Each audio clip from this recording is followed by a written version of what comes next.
It's one thing us being educators. It's quite another also being open to learning. So as Dean, one of the things I've observed is that part of working with students on the degree programs or executives on the non-degree programs is that I'm actually learning as much, if not more, than they are when I'm standing in front of them.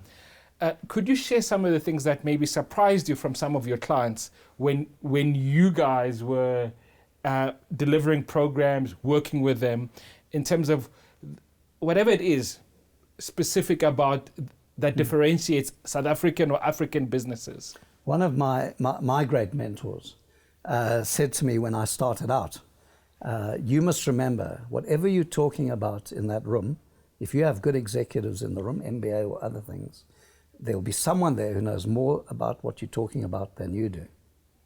And that was a very humbling thing to remember, because each of us brought a certain subject into the room. I think I've learned about how I learn. I will learn if you teach me something, you tell me something, the rational, traditional way of learning.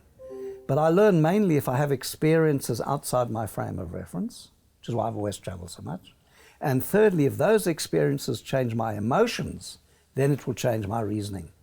And I deeply believe in that philosophy at GIBS. It's the experiential learning matched with the intellectual infrastructure that changes your emotional makeup about what you have to do. Let's think of 2025 where we are. I wonder what people will say when they get together in 2050. We're in a moment of epochal change, maybe. We don't know. It's a fog of Trump and others. Who knows how it's going to work out? I'm just joking. But you've got to put a torch into the fog lights. Yep. Because ultimately, if you're an institutional leader, you have to make the call, not really knowing. Yeah. And it's this mix of the emotional, the experiential, and reason, intellect, insight, intelligence that all come to play. Yeah. That's what I think business schools represent. What have you learned from your clients and your students? I attribute most of what I know. I've also learned it from colleagues. But I think, Maurice, one of the things you alluded to, we are a business school in Africa.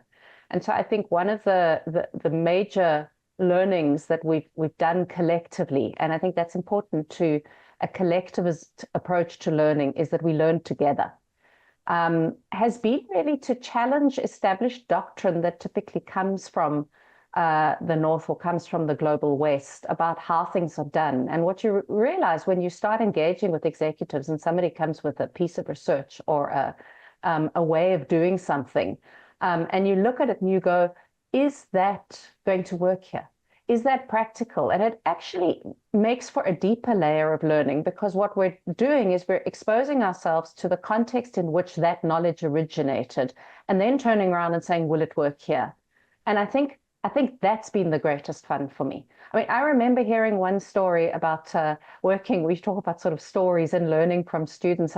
It was in the Standard Bank program, and we were talking about efficiencies in the business, and it was still at that point much more cash dominated, and it still is in many of the countries in which Standard Bank operates. And one of the participants, a middle manager, said to me, "Oh, we have such issues. We are so slow in Mozambique." And I said, "What do you mean you're slow in Mozambique?" And the response was, "Well, we have cash counting machines, but quite often when people come into the bank, they've had the cash on their person. I won't say where. It's humid, it's damp. The cash counting machine doesn't work. And then they expect us to achieve the kind of standards that you might be achieving in a country where it's climate regulated." Now, that's a really silly example. But when you look at setting up your business, our problem is that if we turn to the West, and I wouldn't turn to the States right now, and we look to them for the best practices, we actually have to start looking to ourselves. And I think that was another insight for thinking about research. And Maurice, you've continued that in terms of this focus that says we are an African business school on this continent. And so we're going to create knowledge from this continent for the world. So for me, that's been quite amazing, is to also get together with, if I take something like the Harvard program, where you've got executives from across the continent, and to be able to compare and contrast their experiences and come up with new models of how things work and what stays the same and what's different. That's been absolutely priceless for me, as well as the comparisons across industry.